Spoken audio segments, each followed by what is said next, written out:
शाम की तपती हुई सरजमीन पर जंगे यरमोक का मैदान सजा था।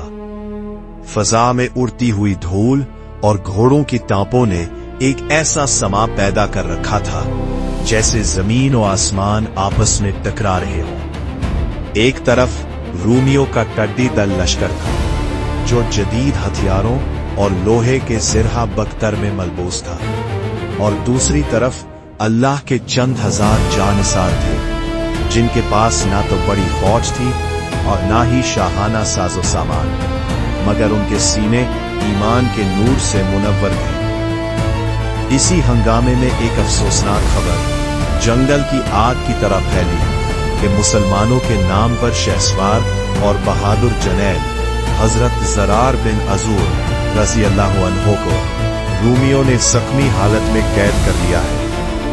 ये खबर जब उनकी बहन हजरत खौला बिनते अजूर रज़ी अल्लाह अन्हा तक पहुंची तो उनके दिल पर गम का पहाड़ टूट पड़ा, मगर उस गम में उन्हें कमजोर करने के बजाय एक ऐसी चट्टान बना दिया जिससे टकराकर तूफान भी रास्ता बदल लेते हैं।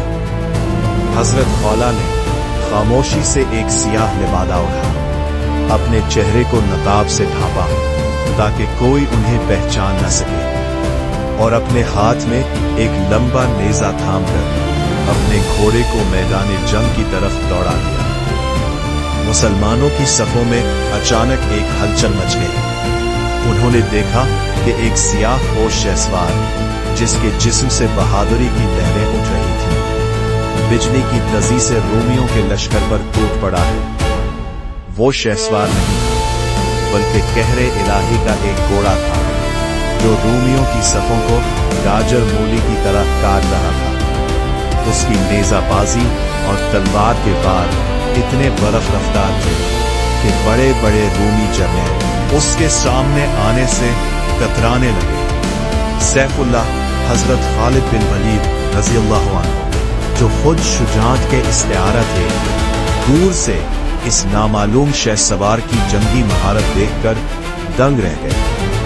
उन्होंने अपने साथियों से पूछा, ये जरी सिपाही कौन है जो अपनी जान की परवाह किए बगैर दुश्मन के समंदर में तन्हा घुस गया है? मगर कोई जवाब न दे सका क्योंकि इस सियाह पोश ने अपना चेहरा छुपा रखा था। हजरत खौला ने रूमियों के लश्कर के कल्ब दरमियान में शगाफ डाल दिया था। वो जिधर से गुजरती लाशों के ढेर लग जाते। रोमियों को लग रहा था कि शायद मुसलमानों का कोई फरिश्ता जमीन पर उतर आया है। खालिद बिन वलीद ने पुकार कर कहा, ए जरी शहसवार, हमें अपना चेहरा दिखाओ ताकि हम जान सके कि इस्लाम का ये शेर कौन है। मगर हजरत खौला खामोश रही और दुश्मन पर हमले जारी रखे। जब इसरार बढ़ा तो उन्होंने एक ऐसी आवाज में जवाब दिया जिसमें दर्द भी था और गैरत भी। ए अमीर, मैं शर्मो हया की वजह से सामने नहीं आ रही थी। मैं खौला हूं, ज़रार की बहन। मैं अपने भाई को छड़ाने आई हूं। ये सुनना था कि इस्लामी लश्कर में तकबीर के नारे गूंजने लगे। एक औरत की ऐसी बहादुरी ने मर्दों के हौसले आसमान तक पहुंचा दिए। खालिद बिन वलीद ने पुकारा, अल्लाह की कसम, आज हम सब मिलकर हमला करेंगे। हजरत खौला की कयादत में मुसलमानों ने रूमियों पर वो आखिरी हमला किया जिसने दुश्मन के पांव उखाड़ दिए। हजरत खौला खुद दुश्मन के अकबी दस्तों तक पहुंच गई जहां उनके भाई कैद थे। अपनी जान जोखों में डालकर उन्होंने अपने भाई हजरत ज़रार को कैद से छड़ाया।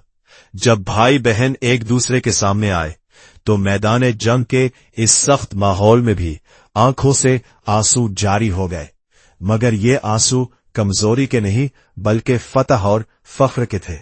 हजरत खौला बिनते अजूर की ये दास्तान तारीख इस्लाम का वो रोशन बाब है जो हमें बताता है कि जब ईमान पुख्ता हो और मकसद सच्चा हो तो एक तन्हा औरत भी हजारों के लश्कर को पसपा कर सकती है।